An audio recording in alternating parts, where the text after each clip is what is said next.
everyone, welcome back to my YouTube channel. I hope you all are safe at home.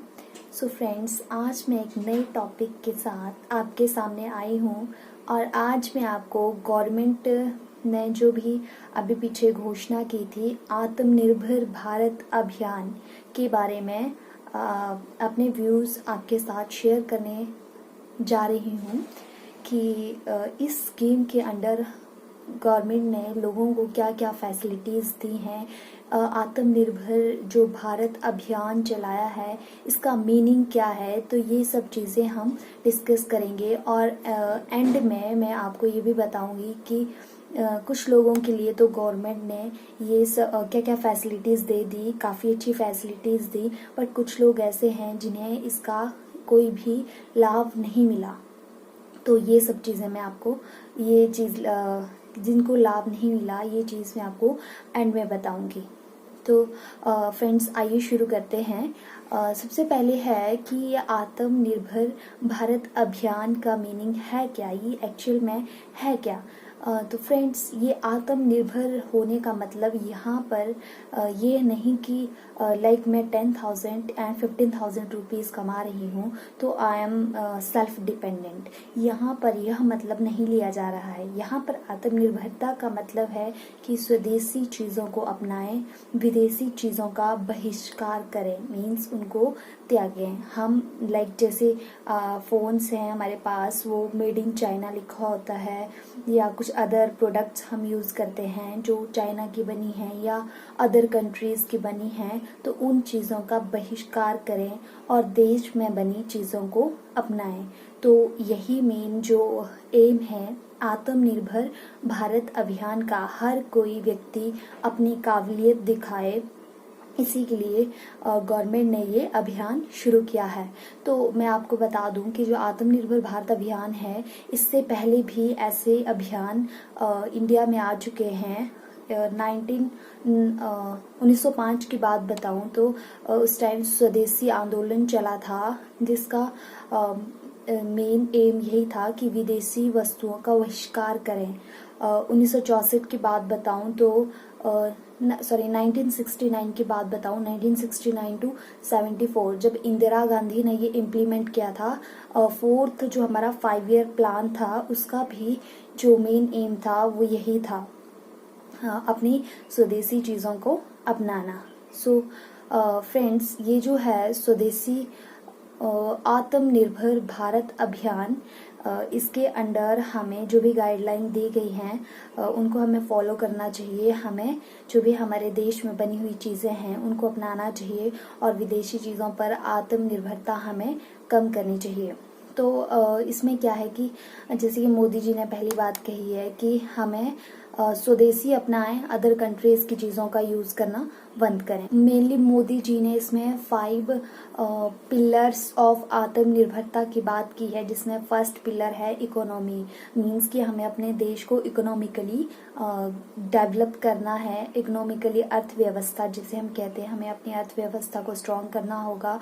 हमें जो भी स्वदेशी चीज़ें उनका यूज़ करके हमें अपने देश को स्ट्रॉन्ग करना है। और ये जो स्वदेशी चीज़ें हैं इनका यूज़ सिर्फ हमें नेशनल लेवल पर ही नहीं करना है, बल्कि इनका प्रचार प्रसार हमें इंटरनेशनल लेवल पर तक करना है, ताकि बाहर के देशों में हमारी चीज़ों की डिमांड हो और हमारे देश में बाहर की चीज़ों की डिमांड कम हो जाए। दूसरा है इंफ्रास्ट्रक्चर, तो हमें भारत के इंफ्रास्ट्रक्चर को मजबूत करना होगा, आधारभूत संरचना जिसे हम कहते हैं। नेक्स्ट है टेक्नोलॉजी ड्राइवन, हमें टेक्नोलॉजी को वास्ट करना होगा, जैसे कि मोदी जी ने पहले he made in digital India plan चलाया था, वो भी टेक्नोलॉजी में ही आता है। तो उसी के अंडर काफ़ी डेवलपमेंट हमने की है, आगे भी हमें करनी है। वाइब्रेंट डेमोग्राफी की बात की है। वाइब्रेंट डेमोग्राफी मीन्स की फुल ऑफ एनर्जी। हम एक इंडिया जो है वो यूथ इकोनॉमी जो है वो इंडिया की सबसे स्ट्रॉन्ग है। इंडिया में 18 से 35 साल की जो भी पॉपुलेशन है वो सबसे ज़्यादा है वर्ल्ड में। तो हमें इस पॉपुलेशन का प्रॉपरली यूज़ करना है, इनकी जो भी एनर्जी है उनका अच्छे सेक्टर में यूज़ करना है, इनको रोज़गार देना है। तो ये भी एक पिलर है आत्मनिर्भरता भारत का।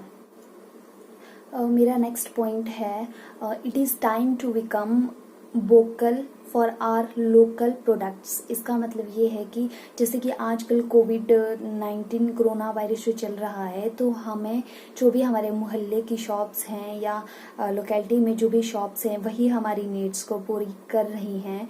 तो बोलने का मतलब यही है कि हमें स्वदेशी अपनाना है, हमारी इंडिया की चीज़ों को ही यूज़ करना है। जिस तरह से हमें हमारी हेल्प कर रही हैं कोरोना वायरस के इस टाइम में जो हमारे मोहल्ले की शॉप्स हैं, वैसे ही हमें इसे इंडिया लेवल तक जो भी इंडिया का जो प्रोडक्ट है उसे हमें यूज़ करना है। नेक्स्ट है कि मोदी जी ने 20 लाख करोड़ का पैकेज लोगों के लिए दिया है, जिसमें 1.70 लाख करोड़ प्रधानमंत्री गरीब कल्याण योजना के लिए प्रोवाइड किया गया है। प्रधानमंत्री गरीब कल्याण योजना, तो उसमें क्या है कि जो भी हमारी हेल्थ वर्कर्स हैं जो कोरोना से लड़ रहे मरीजों की देखभाल में लगी हुई हैं, उनके लिए 50 लाख की इंश्योरेंस उनको प्रोवाइड की गई है। अगर किसी भी हेल्थ वर्कर की कोरोना के मरीजों की देखभाल करते हुए डेथ हो जाती है तो उनकी फैमिली को 50 लाख रुपीस दिए जाएंगे। नेक्स्ट पॉइंट है मेरा, 100 करोड़ गरीब इंसानों को 5 kg पर हेड वीट या चावल दिए जाएंगे नेक्स्ट 3 मंथ्स के लिए। सो अगर आपकी फैमिली में 5 मेंबर्स हैं तो पर हेड के हिसाब से आपकी फैमिली को 5 मेंबर्स हैं तो 25 kg वीट मिलेगी या तो चावल मिलेंगे नेक्स्ट 3 मंथ्स के लिए। नेक्स्ट है कि हर मंथ जो भी BPL फैमिलीज हैं उनको 1 kg पल्सेस दालें एक्स्ट्रा दी जाएंगी प्रत्येक फैमिली को। जो भी 20 करोड़ वुमेन्स हैं हमारे इंडिया में, उनको जिनका भी जनधन योजना के अंडर खाता है उनको 500 पर मंथ के हिसाब से दिया जाएगा 3 मंथ्स के लिए। मीन अगर मैं अपनी बात करूं, अगर मेरा जनधन योजना के अंतर्गत मेरा खाता है तो मुझे 3 मंथ्स में 500 पर मंथ के हिसाब से 3 मंथ्स में 1500 रुपीज़ मिलेंगे। तो ये वुमेन्स के लिए एक स्कीम है जो गवर्नमेंट ने इसके अंडर जो आत्मनिर्भर भारत अभियान है इसके अंडर दी है। उज्ज्वला योजना के अंतर्गत जो भी पहले हमारी स्कीम चली थी जिसके अंडर गैस कनेक्शन लोगों को दिए गए थे, तो जिनको भी उज्ज्वला योजना के अंडर गैस कनेक्शन दिए गए हैं उन्हें 3 मंथ्स के लिए गवर्नमेंट गैस फ्री प्रोवाइड करेगी। अगर आपसे कोई चार्जेस करता है तो आप ऑब्जेक्शन कर सकते हैं, अपनी जो राइट्स हैं उनकी डिमांड कर सकते हैं। गवर्नमेंट ने ये चीज़ प्रोवाइड की है। नेक्स्ट है जो भी मनरेगा मजदूर हैं उनकी दिहाड़ी पहले 182 रुपीज़ पर डे को मिलता था, जो कि अब बढ़ाकर गवर्नमेंट ने 202 मीन्स 202 रुपये पर डे कर दी है। किसानों को जो भी PM किसान योजना के अंतर्गत जिन्होंने रजिस्टर किया है उन्हें 2000 पर मंथ के हिसाब से गवर्नमेंट पे करेगी नेक्स्ट 3 मंथ्स के लिए। ये सब जो भी स्कीम गवर्नमेंट ने चलाई है ये हमें नेक्स्ट 3 मंथ्स के लिए ही मिलेगी, पूरी उम्र के लिए नहीं। तो एफर्ट करना ना छोड़ें, एफर्ट करते रहें।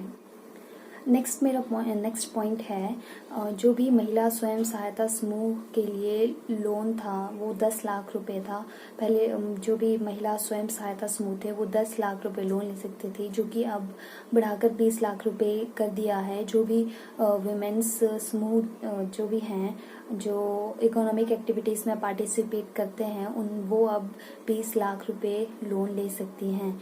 तो फ्रेंड्स ये तो था जो गवर्नमेंट ने हमारे लिए किया गरीब इंसान के लिए।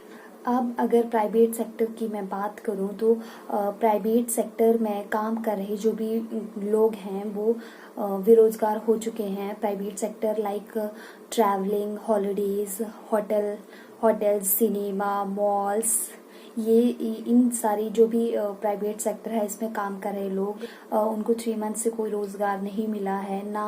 और गवर्नमेंट ने ये तो कहा था कि प्राइवेट सेक्टर्स अपने एम्प्लॉयज़ को पे करेंगे, पर वो कहाँ से पे करेंगे? क्या गवर्नमेंट उन कंपनीज को पे कर रही हैं आज बहुत सारी कंपनीज डूब चुकी हैं, लाइक ट्रैवलिंग कंपनीज हैं, हॉलीडेज जो भी कंपनीज हैं प्राइवेट सेक्टर की, वो डूब चुकी हैं। तो अब मेरा सवाल ये उठता है कि इन लोगों को क्या वो प्राइवेट कंपनीज पे कर रही हैं जो बेरोजगार हो चुके हैं? 3 मंथ से लोग बाहर रह रहे हैं इस होप से कि लॉकडाउन अब खत्म होगा तो वो कंपनी में जॉब करने के लिए जाएंगे, उनको अपनी सैलरी मिलेगी। परंतु कुछ प्राइवेट सेक्टर्स ऐसे हैं, मैं ये नहीं कहूँगी कि प्राइवेट सेक्टर में सभी ने अपने एम्प्लॉयज़ को पे नहीं किया है, परंतु कुछ प्राइवेट सेक्टर्स ऐसे हैं जिन्होंने अपने एम्प्लॉयज़ को पे ही नहीं किया है, तो वो लोग कैसे सरवाइव करेंगे? तो इस तरफ भी थोड़ा ध्यान देने की ज़रूरत है। अब अगर वो डिमांड उठाते हैं अपने राइट्स के लिए कि हमें पेमेंट चाहिए, लाइक मार्च से ही लॉकडाउन चला है तो उनको अप्रैल मई की सैलरी नहीं मिली है, तो अगर वो डिमांड उठाते हैं तो हो सकता है उनको अपने जॉब से हाथ धोना पड़ सकता है।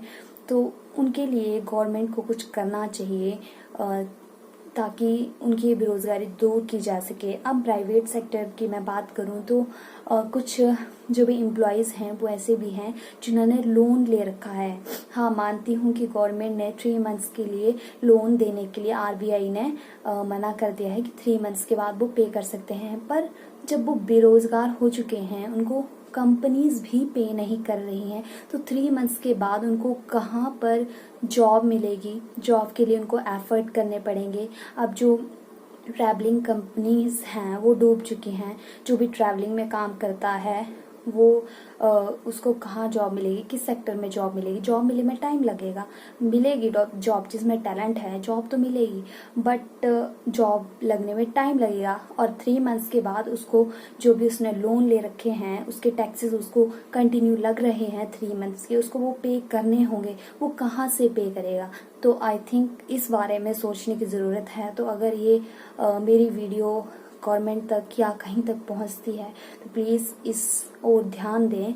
मेरा मोटो गवर्नमेंट को नीचा दिखाने का नहीं है, मैं उनके जो उन्होंने बेनिफिट्स दिए हैं मैं उनको भी उनके बारे में भी मैंने आपको बताया, बट जिस सेक्टर के बारे में की तरफ उसने ध्यान नहीं दिया, मैं उस चीज़ के बारे में भी बात कर रही हूँ। अब मैं आपको बताती हूँ, जैसे प्राइवेट स्कूल्स हैं तो पीछे गवर्नमेंट ने मना कर दिया था कि प्राइवेट स्कूल्स ना तो फीस लेंगे बच्चों की, ना तो एडमिशन फीस लेंगे, ना कोई अदर चार्जेस लेंगे। तो अब आप बताइए कि अगर गवर्नमेंट जो प्राइवेट स्कूल्स हैं वो फीस ही नहीं लेंगे तो वो अपने एम्प्लॉयज़ को पे कहाँ से करेंगे? अब कुछ तो स्कूल्स ऐसे हैं जिन्होंने अपनी बिल्डिंग ही रेंट पे ली हुई है, तो जिन्होंने अपनी बिल्डिंग ही रेंट पे ली हुई है उनका सारा खर्चा, बच्चों की फीस एंड जो भी चार्जेस आते हैं उन्हीं से चलता है। वो रेंट कहाँ से पे करेंगे? अपने एम्प्लॉयज़ को फीस सैलरी कहाँ से देंगे? तो कुछ इस तरफ भी गवर्नमेंट को ध्यान देने की ज़रूरत है।